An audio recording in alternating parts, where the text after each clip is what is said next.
Guys, welcome back to my channel KTP Krishna teaching point. आप सभी का फिर से बहुत बहुत स्वागत है मेरे चैनल पर।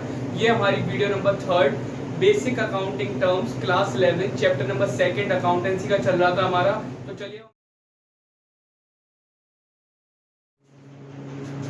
तो चलिए हम बात करते हैं अपनी अगली टर्म जो कि हमारी एक्सपेंडिचर, जैसा आपको दिख रहा होगा। एक्सपेंडिचर को लेकर देखिए, एक्सपेंडिचर से आप क्या समझते हैं? खर्चा, जो रुपया आपने खर्च करे हो।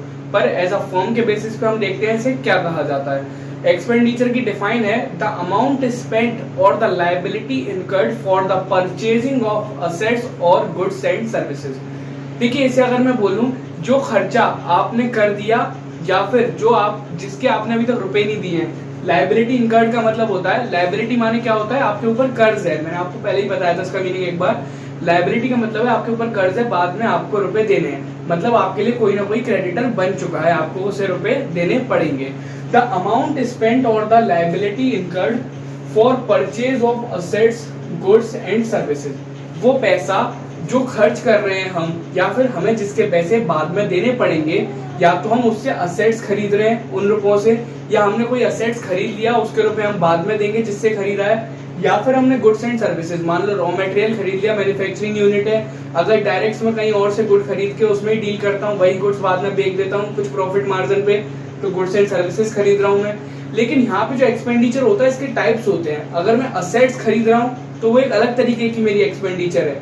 अगर मैं गुड्स एंड सर्विसेज खरीद रहा हूँ जिसमें मेरे को डील करना है, जिसमें मेरी फर्म डील कर रही है, वो एक अलग तरीके का एक्सपेंडिचर कहा जाता है। तो चलिए देखते हैं टाइप्स ऑफ एक्सपेंडिचर। मैं आपको एक बात बता दूं, रेवेन्यू एक्सपेंडिचर और कैपिटल एक्सपेंडिचर, या फिर आप कहो एक्सपेंडिचर टॉपिक। ये टॉपिक आपको पूरा वाइडली अगर पढ़ना है तो ये क्लास 11th में ही financial statement for sole proprietorship last का चैप्टर है हमारा। जब हम फाइनल अकाउंट बनाएंगे सोल प्रोप्राइटरशिप के, उसके अंदर ये बहुत ब्रॉडली दे रखा है। फिलहाल आपको ये शॉर्टली समझना है क्योंकि इससे अभी रिलेटेड ज्यादा कुछ आपके क्वेश्चंस नहीं बनेंगे, इसलिए सिंपली इसका मतलब जानना है कि है क्या। तो हमारा एक्सपेंडिचर क्या है? खर्चा। वो खर्चा जो हमने कर दिया या फिर जिसके हमें पैसे बाद में देने हैं, एज अ लायबिलिटी बन चुके हैं, वो हमारे कुछ क्रेडिटर बन जाएंगे, हमें उन्हें रुपए देने पड़ेंगे। वो पैसा जो आपने खर्च कर दिया या जो आपको खर्च करना है, किस चीज के ऊपर खर्च करना है या कर दिया? आपके असेट्स खरीदने में, कुछ मशीनरी वगैरह, या फिर गुड्स एंड सर्विसेज खरीदने में। ठीक है, अब हम बात करते हैं टाइप्स ऑफ एक्सपेंडिचर की, कैपिटल और रेवेन्यू। देखिए, कैपिटल एक्सपेंडिचर की बात करूं तो इसका जो बेनिफिट होता है, capital expenditure the amount spent और the liability incurred for the purchasing of assets including the existing assets which can increase the earning capacity of the business. ये डिफाइन आपको लिखी हुई आ रही होगी यहाँ पे, इसे आप नोट डाउन कर सकते हैं। देखिए, इसकी डिफाइन है कैपिटल एक्सपेंडिचर की, द अमाउंट स्पेंट और the liability incurred for the purchasing of assets, वो पैसा जो आपने खर्च कर दिया या फिर आपको बाद में उसके रुपए देने पड़ेंगे असेट्स खरीदने में, या फिर जो आपके पास असेट्स पहले से हैं उनके ऊपर कुछ कैपिटल एक्सपेंडिचर हुआ है, वो जो कि आपकी अर्निंग कैपेसिटी बढ़ाएंगे। देखिए, अर्निंग कैपेसिटी कैसे बढ़ेगी? अगर आपके पास 3 मशीनरी थी फैक्ट्री में, आप एक और असेट्स मतलब एक और मशीनरी खरीद के लाए, तो आपकी प्रोडक्शन कैपेसिटी बढ़ी। प्रोडक्शन कैपेसिटी बढ़ी तो आप ज्यादा से ज्यादा और सेल करेंगे, और सेल करेंगे तो और प्रॉफिट आएगा।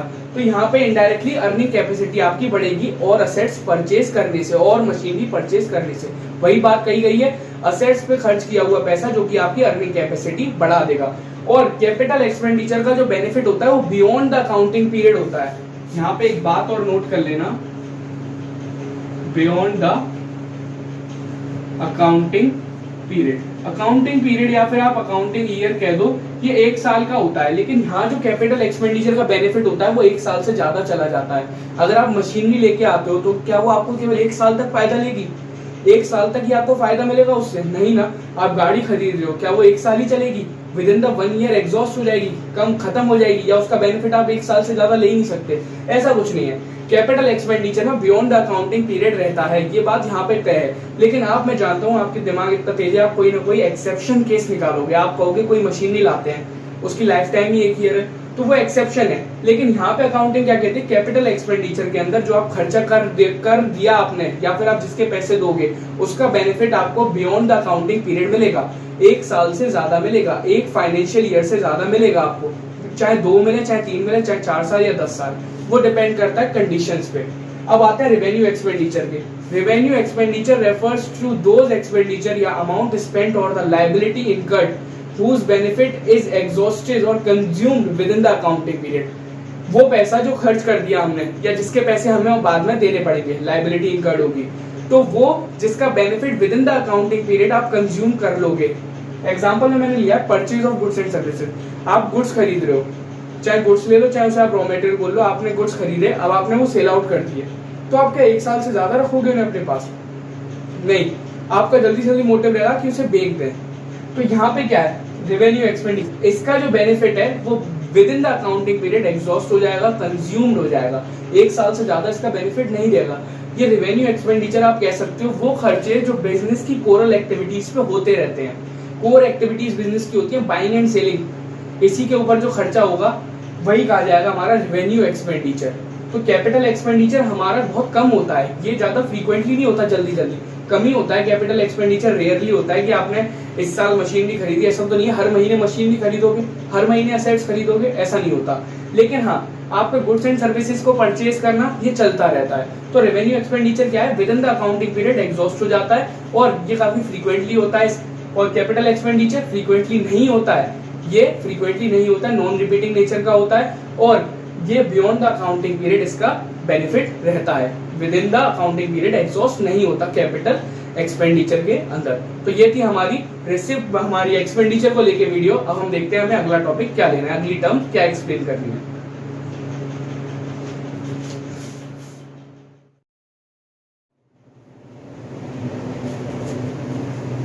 तो चलिए गाइस शुरू करते हैं अपनी अगली टर्म को, जो कि है हमारी, जैसा आप देख रहे होंगे बोर्ड पे रिसिप्ट्स लिखा हुआ है। तो देखिए रिसिप्ट्स का मतलब बहुत सिंपल है। रिसिप्ट्स की डिफाइन क्या है, द अमाउंट रिसीव्ड और receivable from the sale of goods और फिक्स्ड असेट।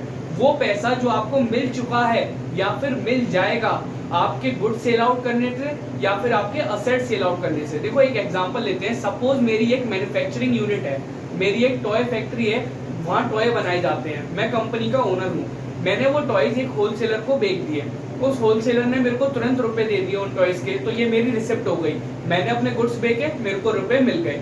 दूसरा एग्जांपल लेते हैं, मेरी कंपनी की कोई मशीन, मेरी फैक्ट्री की कोई मशीन खराब हो गई, वो मशीन चाहे खराब हो चाहे ना हो, पर मैंने वो बेचनी थी, मैंने बेच दी, मेरे को रुपयों की जरूरत थी, सोच लो मैंने वो मशीन बेच दी, उससे तो रुपए मिलेंगे, वो भी ऐसा रिसिप्ट कहलाएंगे। लेकिन इन दोनों रिसिप्ट में अंतर होता है, ये दो अलग अलग टाइप की रिसिप्ट है, एक कही जाती है रेवेन्यू, एक कही जाती है कैपिटल। पहले डिफाइन देखो, द अमाउंट रिसीव्ड और receivable from the sale of goods और फिक्स्ड असेट, वो पैसा जो आपको मिल चुका है या मिल जाएगा। देखो मिल चुका के तो मैंने एग्जांपल दे दिए, क्योंकि जब मैंने होलसेलर को गुड्स बेचे तो उसने मेरे को रुपए दे दिए, मैंने एग्जांपल में बोला था अभी, तो ये मेरे को रिसीव्ड हो चुके, मतलब पैसा मेरे पास आ चुका मेरा। ऐसी मैंने असेट्स बेचा था, अपनी मशीनरी बेची थी, तो वहां भी रुपए मेरे पास आ चुके, तो ये रिसीव्ड है। सपोज कर लो अगर मैं होलसेलर को गुड क्रेडिट पे दे रहा हूँ, उधारी पे दे रहा हूँ, मतलब उस टाइम मेरे पास रुपए नहीं आए उससे, होलसेलर ने मेरे को at that point of time रुपए मेरे को नहीं दिए, लेकिन वो बाद में देगा, मेरे लिए क्या है वो डेटर है, बाद में उससे पैसे आने हैं। तो रिसीव्ड और रिसीवेबल से फर्क नहीं पड़ता कि पैसे आपके पास at the point of time आए हैं या नहीं आए हैं, बस इतनी गारंटी होनी चाहिए कि आपको मिलने हैं। तो वो मेरा डेटर बन चुका है, तो इसका मतलब मेरे को उससे पैसे मिल जाएंगे, मतलब उससे पैसे आने हैं, वो रुपए देगा। डिफाइन को देखते हैं, अमाउंट रिसीव्ड और रिसीवेबल दोनों का देख लिया। रिसीव्ड मतलब पैसा आपके पास आ चुका है, आपके हाथ में, कैश इन हैंड। रिसीवेबल जो पैसा आपके पास आ जाएगा बाद में, from the sale of goods और फिक्स्ड असेट।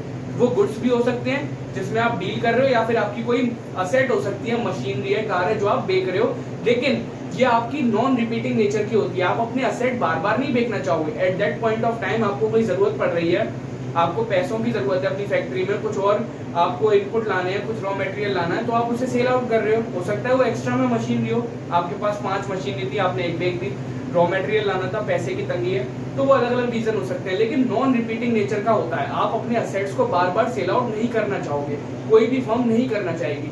अब देखो रिसिप्ट कितने टाइप की होती है, पहली कैपिटल रिसिप्ट, दूसरी रेवेन्यू। कैपिटल रिसिप्ट से क्या है मीनिंग, जो पैसा आपको मिले, द अमाउंट रिसीव्ड और receivable from the sale of assets, वो पैसा जो आपको असेट्स के बेचने पे मिले या बाद में मिल जाएगा, मिल चुका है या मिल जाएगा। मतलब कि अगर आप अपने असेट सेल आउट करोगे, जैसे मैं अपनी मशीनरी सेल आउट कर रहा था, मैं फैक्ट्री का ओनर हूँ, at that point of time मेरे को रुपए मिल गए तुरंत, तो रिसीव्ड हो गए। उस बंदे ने कह दिया कि मैं आपको बाद में रुपए दे दूंगा, तो रिसीवेबल है, मतलब बाद में मिल जाएंगे। दूसरा आता है रेवेन्यू रिसिप्ट। तो रेवेन्यू रिसिप्ट क्या है, द अमाउंट रिसीव्ड और receivable from the sale of goods in which the firm is dealing right now.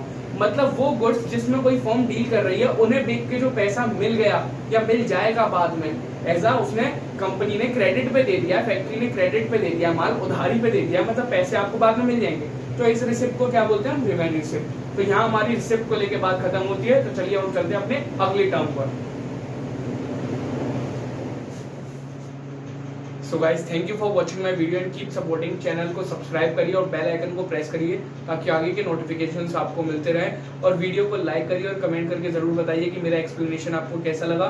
और हाँ, अगर आपको कोई भी क्वेरी हो तो मैं अपनी डिस्क्रिप्शन में हर एक वीडियो में अपनी पर्सनल वेबसाइट दे रहा हूँ, तो उस पर आके आप मेरे को अपनी क्वेरी डायरेक्ट बता सकते हैं और मैं वहीं आपको तुरंत विद इन 2 आवर्स या विद इन 3 आवर्स में आपको उसका सॉल्यूशन सेंड बैक कर दूंगा।